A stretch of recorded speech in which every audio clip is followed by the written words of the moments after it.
বন্ধুরা, বহু প্রতীক্ষিত রামায়ণ ছবির ট্রেলার অবশেষে মুক্তি পেয়েছে। আর প্রথম ঝলক দেখেই বলা যায়, ভারতীয় সিনেমা এক অসাধারণ ভিজুয়াল অভিজ্ঞতার দিকে এগিয়ে যাচ্ছে। ট্রেলারের শুরু থেকেই প্রতিটি দৃশ্য চোখে লেগে থাকে। বিশাল সেট, দুর্দান্ত সিনেমাটোগ্রাফি, নিখুঁত ভিএফএক্স এবং মনোমুগ্ধকর ব্যাকগ্রাউন্ড মিউজিক পুরো ট্রেলারটিতে এক মহাকাব্যিক অনুভূতি দিয়েছে। প্রতিটি ফ্রেম এতটাই সুন্দরভাবে তৈরি যে মনে হয় যেন জীবন্ত কোনো চিত্রকর্ম দেখছি।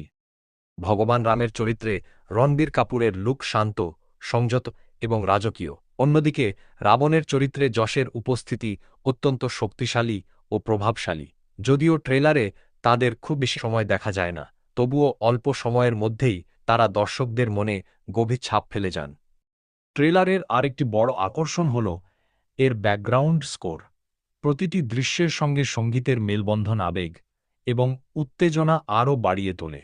পাশাপাশি ভিএফএক্স এর মানও আন্তর্জাতিক স্তরের বলে মনে হয়, যা ভারতীয় সিনেমার জন্য একটি বড় ইতিবাচক দিক।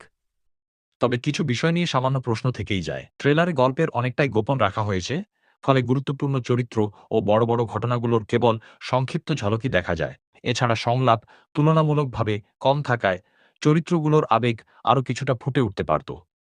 সব মিলিয়ে রামায়ণ এর ট্রেলার দর্শকদের প্রত্যাশা অনেকটাই বাড়িয়ে দিয়েছে। যদি ছবি গল্প, অভিনয়, আবেগ এবং উপস্থাপনা ট্রেলারের মতোই শক্তিশালী হয়, তাহলে এটি ভারতীয় সিনেমার ইতিহাসে অন্যতম স্মরণীয় চলচ্চিত্র হয়ে উঠতে পারে।